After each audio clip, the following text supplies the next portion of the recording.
Right, so the Rebbe said yesterday, we learned yesterday, that a Jew has to be strong.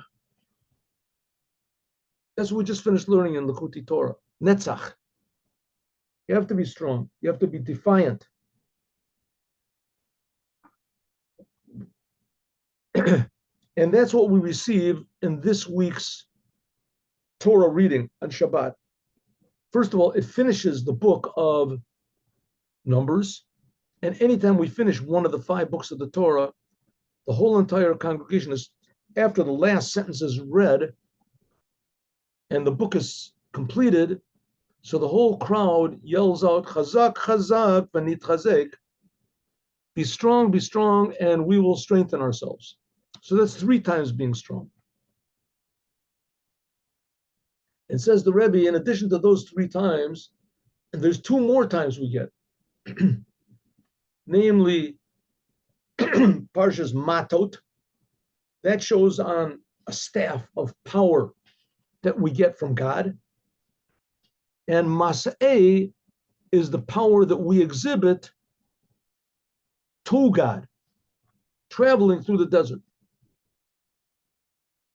So that's 5 types of power, 5 levels of being strong. The Rebbe said, in general, these numbers represent certain interactions in the world. Or to be more exact, the Jews and the world. The number 1 shows on when we are connected to the one God. No opposition. Something like the Jews in Mount Sinai. Number 2 is when there is an opposition, like the golden calf. Number 3 is when somehow there's a reconciliation between the oneness of God and the negative things in the world, what to do with them. But still, nevertheless, there's still the memory of this war, this battle. I think that's why I ended up yesterday.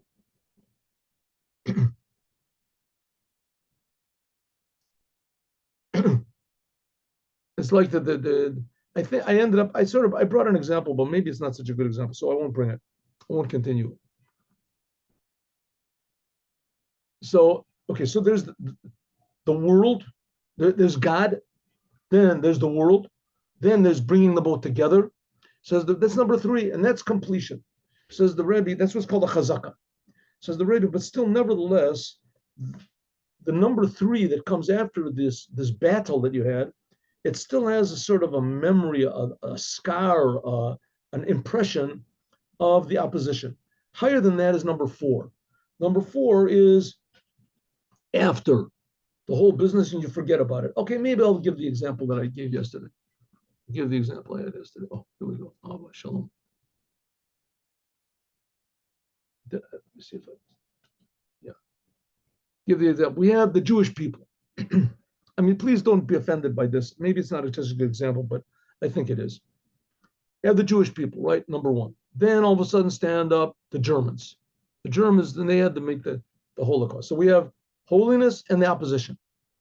Then we have, after the war is freed, the Germans lost and the Jews are freed. And that's it. That's number 3. That's number 3. So the number 3 is that they remember the Holocaust, but we're not in the Holocaust. So number 3 is that we've reconciled the whole thing, right? There was such a thing. The Rebbe stresses over and over, it's not, there could be another Holocaust, but there won't be. So, if you just leave it up to, the world, in another second, there could be a Holocaust. But the Rebbe says there's not going to be. There won't be. Okay, but nevertheless, that's the number 3. Number 3 is we had a problem. There's us. We have a problem. That's number 2. And we reconciled the problem. We got out. That's number 3. Then there's number 4. What's number 4? Number 4 is the religious people today. They don't think about the Holocaust. They don't make Holocaust Remembrance Day and Holocausts, the centers and Holocaust this. They remember, there's places where they remember their relatives. right? There's places I once learned in a kollel, what is it, the Marmarosh, from Hungary, that there's whole areas, cities that the Germans wiped out, tens of thousands, hundreds of thousands. Anyway, so they do that, but they don't remember the Holocaust. There's no Holocaust Day and remember the Holocaust and Holocaust this. They don't, right? As the Rebbe said, we celebrate how Hitler did not succeed, not how he succeeded. We remember the Holocaust. That was to the degree that he succeeded. Okay, so that's sort of like number 4. Number 4 is that we leave this whole thing of thesis, antithesis, and synthesis. We leave that whole business behind. And now we're number 4. We're just doing good, right? Just doing what is right. Then after that, it says there's even a higher level of this unity and experience, if you want to call it, and benefiting from the world, and that's the number 5. Number 5, Shabbos Parshas Masas Mata, which that's the end. Matchilim, we begin to read in Mincha the 5th book of the Torah. The last book of the Torah. That's what we're going to start reading next week. But we begin to read it on Mincha this week. The book of Deuteronomy, Dvarim. Osafi Yasira b'Shabbazu, and especially in this Shabbat, Shesiyum Sefer Revi, that we finished the 4th book of the Torah. This is in the month of Av. Not like in many years, sometimes where they read Matot V'Maseh and Shabbat Mavorchim Menachem. That's what we're going to do this year. When the Rebbe was making the speech, the calendar wasn't like this year. This year it is. We're reading Matot V'Maseh. It's Shabbat Mavorchim. In other words, we're still in the month of Tammuz. The Siyum Shel Chodesh Tammuz, and then the month of Tammuz. So we're in any case, we're blessing the 5th month. The 5th month. Av is the 5th month. Kedua, Chamishi, this is the Hachinal at the highest level, which is above any sort of level. like it says, a Chamishit Laparo. It says 1/5 goes to Paro. In Joseph, when he saved the whole world, so he said that all the money that's gathered will be gathered, and 1/5 goes to Paro. And we say, what's Paro? Spiritually, Paro means to be open, to reveal. Is anybody here? No. Paro is lashon of Priya, a 5th. That's which is a revelation which is higher than any sort of limitations whatsoever. The 5th goes to Paro. Priyo, in other words, there's a level of reality which is available to us and which we should be experiencing if it wasn't for this confusion in the world. And that here the Rebbe, it's called different terms, but here the Rebbe is referring to number 5. There's a joining of all of of the 2 aspects we said of Moses bringing from above to below, and Aaron bringing from below to above. That's the whole idea of matot. Masa, matot is the staff from above to below, and masa is the journeys from below to above, and the chazaka that we're connected to over here. Number 3, which is connected to in the ultimate way of completion. So what's the Rebbe saying? The Rebbe is trying to get us to understand that the way things are supposed to be is not the way that they are now, but the way that we can make them happen. It's available to us. This strength and connection to something real. It's connected to something real. Like, let's just say,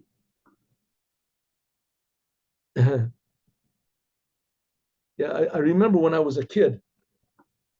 So we saw this movie which was called the Vikings. I remember it. The movie The Vikings. Made a big impression on me.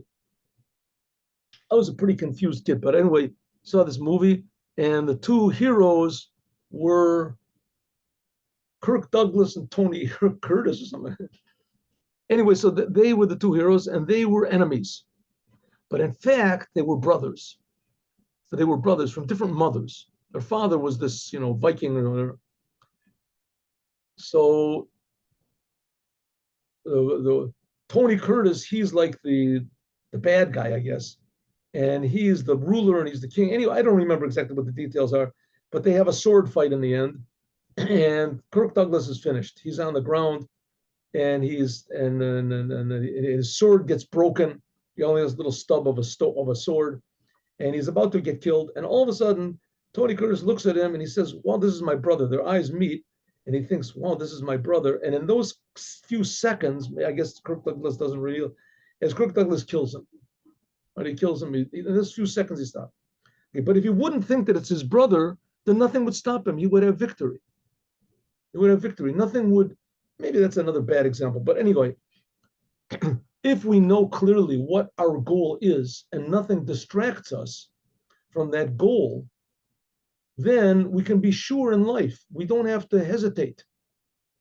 Maybe I should take a little bribe over here. Maybe I should be afraid of what people say. Maybe I should be a little bit ashamed of doing a good thing. Maybe I should be. So the world has this effect on us. It's like we're sure of what we're doing. All of a sudden we look at the world. Ooh, this is my brother. This is my this. But it really is not. The world is not our brother. It's not our. It's not. The world is calling to us and confusing us. Says the Rebbe. But if we're strong, if we just have the true connection to the truth, then the world will not have such a negative effect on us. Exactly the opposite. Will have a positive effect on the world and on everyone around us. Al Pizeh, according to this, and that's what the Rebbe says, that we're receiving at least a hint of that we can do it and that God is helping us to do it, to receive this power, this strength, this fortitude and connection to the truth without any distractions. It's available to us, and especially it's available to us this Shabbat. Al Pizeh, according to this, now we can explain the connection between Chazak, Chazak, and Nitchazek with the fourth book, Shesimim, that we finish on Shabbos, Parshas Masav Amatan. The Tochen, good morning, Paul. The Tochen Azman, how this is connected to now, these 3 weeks, and especially this Shabbat, which is in the 9 days, which is not true. Our Shabbat is not in the 9 days. Back then, 32 years ago, it was, but not when the Rebbe said this. The calendar was a little bit different. It was 1 week different than ours. Okay, so let's explain. Nevertheless, we still are in the 3 weeks. With a little bit of a forward. The whole reason why God had the temples destroyed and why we've been wandering around in this terrible exile for the last 2,000 years, which that's the whole thing of these 3 weeks, is almanat, in order, lavo, to come, lamaila v'shlemot binyan beit hamikdash ha'atid, the third temple, and the geula atida, and the future redemption. Maila v'shlemos, this is a high quality and a wholesomeness, shemugdash, which is stressed in the idea of a chazaka, the third temple, number 3, the third temple. Well, somehow or other, we're going to find out that this whole terrible exile, which is, more terrible than we can possibly imagine, it happened. Now, we read the stories of the Holocaust. I personally can't read books about the Holocaust. I read what was it? The Elie Wiesel, I think. He said 1 person was killed in the Holocaust. The same person who was killed 6 million times. You just read a little bit about what happened to 1 person. That's enough. And I really personally cannot take these stories. Although, the books about the Holocaust, if they're written by a Holocaust survivor, are good for that person, at least to get it off of his chest, to see the horrible things that happened. The incredible things. But in fact, it's impossible to say, but in a way, even worse things happened in the first and the second destructions. I think a greater percentage of the Jewish people were killed, and for sure, a greater percent of the Jewish people were affected. All the Jews were affected. In the Holocaust, there was Jews in America, there were Jews in Canada, Jews in South America, that they didn't feel the Holocaust at all. They didn't feel the Holocaust. Right? They didn't even know. The Jews in America, the Reform movement in America, they did everything they could to prevent Jews from coming to America. Right? Look up the disgusting facts, but they did. So they weren't affected by the Holocaust at all. But the first temple and the second temple, all the Jews suffered. Every Jew was heartbroken. Every Jew felt terrible.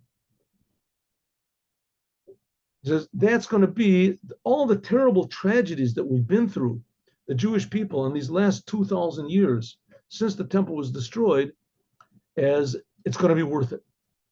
Somehow or other, I mean, this is totally incomprehensible, and don't think it's going to be worth it on any way that we can understand, or anything that has happened in the past is going to be repeated, but in a greater measure or something. Not so. It's going to be something totally unexpected, good. And that's what's going to be the third temple. Hasbarla, and that's what we're waiting for. That's what the whole world is waiting for. They don't even know it, but that's what we're waiting for. Hasbarla, the explanation is like this. And it's going to be the third temple. Why do we have to have a temple? What's the big thing with this? It just should be good. What does that do? And even more, why does it have to be in this world? Why can't everybody just go up into heaven and be up there in heaven, right? That's what all the religions say. But we, Jews, we've got the true religion, so we're really going to go up to heaven, right? Wrong. The main greatness is in this world. And there's going to be a third temple in this world. And there's going to be the raising of the dead in this world. This physical world that we're sitting in right now, me and you, are going to experience some sort of an incredible good and truth that's going to make all of the suffering worthwhile. How is that going to be? Says the Rebbe, okay, listen. The greatness of, let's a little bit we'll understand. The greatness of the third temple is, it says, Mikdash Hashem konanu yadecha. It says the holy, when the Jews went across the Yam Suf, so they sang a song, and this is right near the end of the song. It says, your temple, God, Mikdash Hashem, the temple of God, konanu yadecha, you, God, you're going to make it yourself. V'shtei yadayim, yadecha, with two hands. When's this going to be? When God rules forever and ever. La'atid lavo, in the future, shakal hamalucha, that the whole entire rulership will be God's. People will see the Creator. They'll feel they're being created, and that God is the King. Shneamar, it says already in Shirat Hayom. This was already said when the Jews crossed the Yam Suf. They said, "Benogea lebinyan Beit Hamikdash." This is talking about building the third temple. That they had to build it, the Kanisa, the Oretz, take off a miyad. It should have been, this third temple could have been built immediately when they came to the land of Israel. Kamayim Razal, like it says, Ilu Zachu, if the Jewish people would have merited, Kivin Sha'olo Parsaot, as soon as their feet came up from the Jordan River, Hayu Nichnasol there, and it came out now from the Yam Suf, from the what is called the Red Sea, the Reed Sea. They immediately, 7 days after they left Egypt, so they crossed the Yam Suf, they should have gone to the land of Israel immediately. Fa'az, then, they would have gone into the land of Israel and by means of Moses. But over so Geula, right? Why did Moses die? Because the Jews refused to go into the land of Israel, and they wandered around, and they did sins before that also. And while they were wandering around, Moses struck the rock, and he couldn't go. If they would have gone, they could have, as soon as they went over the Yam Suf, they could have gone to Israel immediately. There would have been the third temple eternally. What happened instead? They wandered around for 40 years in the desert, and they went into Israel, and they had to wait another 440 years. In the time of the judges, they had these tabernacles in different places in Shiloh and Givon. And then only 440 years after they entered the land of Israel did King Solomon build the first temple. A tremendous delay. And that temple was not going to be the permanent one. Right? All because the Jews didn't appreciate God. Yeshlamar, we can say, since everything in the Torah is true and it's eternal, kolel, including everything which is brought in a way of kasal kadaita, which is brought up, it could have been, a maybe in the Torah, maybe it could have been kasalka, it might have aroused on your mind. This is Aramaic for kasalka, it might have gone up on your mind, right? It could have been that the Jewish people, after they crossed Yam Suf, they immediately went into the land of Israel, and it would be the permanent temple. It could have been. Of course, it wasn't that way. So, okay, so it wasn't that way. So it's not relevant. It says, no, even a thing that could have been is also relevant. Like, for instance, we're saying, no, ilu zachu, if the Jewish people would have merited, yesh no gamata, that it means that it's happening right now. Even after the destruction of the first and second temple and after all this exile. Nevertheless, it can be immediately. In a geula, there can be an geula, an eternal redemption, and a third temple eternal. But often shall chozek batokev, that it'll be powerful and it'll be strong. Chazak, it'll be a certainty, unending. Ella shachozek batokev shalaem is mitzada elyon, but it will be only from above. Lochen ba'olamo shel tachton, in this physical world, yesh no mitzvah shel galot chorban begalot, because everything would happen just from above. So therefore, there was the potential that there could be exile. And when the Jews got out of Egypt, so God did everything. God took them out. God split the sea. God gave them the Torah. God gave them bread. God did everything. So if so, it opened up the possibility that there could be a destruction and exile. And that's what happened. What happened? The Jews got the Torah. They got out of it. As soon as Moses wasn't there and there was no one to lead them, they couldn't lead themselves. They didn't know what to do. All of a sudden, they couldn't defy the world. And they did the worst sin possible, worship the golden calf, which was a tremendous pleasure. I mean, that's like the source of all pleasures. Idolatry. Idolatry is egotism. They worship the God of egotism. On the other hand, lo maspik chozek v'atokef begeula u'binyan beis hamikdash mitzad tachton bilavad. Okay, so therefore they had to do it from below also. On the other hand, alone, doing things from us alone is not also no good. Because the physical world, it's limited. As long must speak, it won't be enough. There won't be enough power, betokef, begeula, and this redemption and the building of the mikdash in the physical world won't be enough. The kevan shetachton, since the physical world is limited, so therefore our strength and our power of defiance will also be limited. Lochin, therefore, we have to join these two opposites together. The power, matot, we said, is the power from above. The tokef, the power of the redemption and the building third temple from above. God will build the third temple. But that's not enough. We have to have also our work. Mitzad atachton gam yachad. Also the defiance from us, from below. Sha'az then nasi the geula nitzchis or beit hamikdash nitzchi. Eternal. I mean, I'll tell you the story.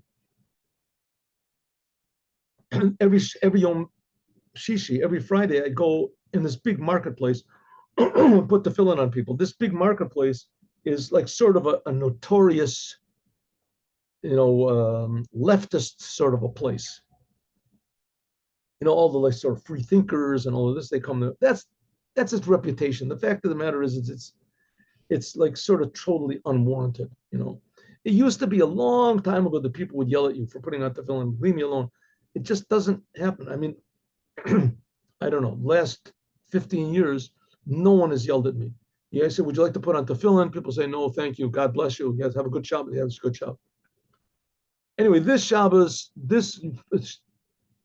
Friday, there came up to me a woman from the Reform movement, and she said she wants to put on tefillin. So I said to her, you want to put on tefillin? You put on tefillin at home. So she said, blah, blah, blah, blah. So I said, you can put on tefillin, but not my tefillin, and do it at home. You want to put on tefillin, go home and put on tefillin. Yeah, a woman is allowed to put on tefillin, even though it says in the Shulchan Aruch they shouldn't do it, but they're allowed to do it. It's okay. Anyway, she started a whole thing. This is a public domain, and you can't do this. And I told her, listen, lady, these are my tefillin, and I put the tefillin on whoever I want. And I want to put on tefillin that are obligated from the Torah that they have to put on tefillin.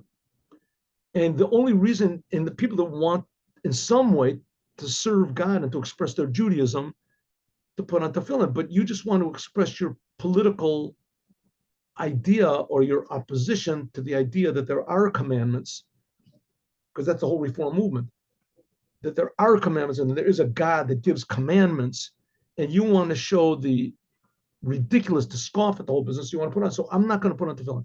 Anyway, so she kept going on and going on. She didn't want to leave. And there was a couple sort of funny things that I said over there, but I'm not going to repeat them. And it wasn't, making fun of her or anything. Anyway, but what the point I'm trying to make is, all of a sudden, people gathered around, non-religious people, and they started yelling at her. What are you doing? Go away. Leave him alone. And then I said, okay, enough. You don't have to yell. They said, I'm going to put on. I want to put on. And all of a sudden, I was like flooded with these people that wanted to put on. Obviously, the people that didn't put on tefillin, there were people without yarmulke, there were people without kippahs, non-religious people. At that point, like about 10 people put out their hands and they said, I want to put on tefillin. I'm going to put on tefillin. It ends up that there's sort of a big thing going on in the television or whatever. But that's the power of defiance of the Jewish people that comes from below to above. And that's the point I wanted to make. It comes from below to above. And this lady that was saying that, she was also expressing her power of defiance. It was a little bit misdirected, but not that she's bad or something. They're just misdirected. What can you say? But that's the essence of a Jew, is to be defiant, right?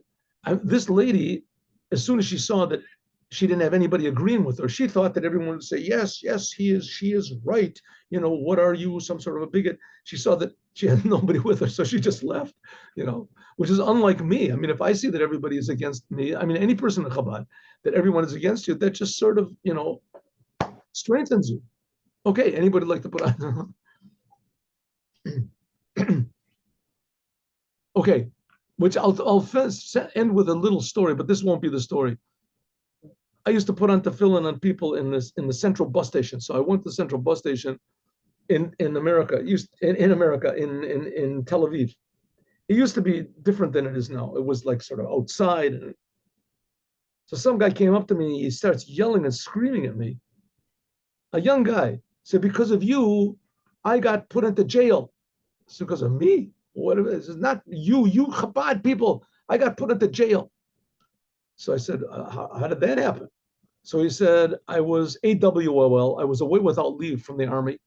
I had it all planned out. My friends were all going to say that I was sick. And I wanted to go and have a Shabbos. I was going to go with my friends in Eilat. And I got off of the base and I was out and I came to people. I was here in this bus stop. And one of you Chabad people said, would you like to put on tefillin? I said, oh yeah, why not? So I put on tefillin. And while I was putting on tefillin, the military police saw me and they arrested me. And I sat 30 days in jail because of you people. So I didn't know what to say. The guy has a point, maybe. So all I could say is, listen, you want to put on tefillin? And he said, okay. He put on tefillin. He put on tefillin again. So we see that the Jewish people, they don't pay so much attention to the world when it comes to commandments.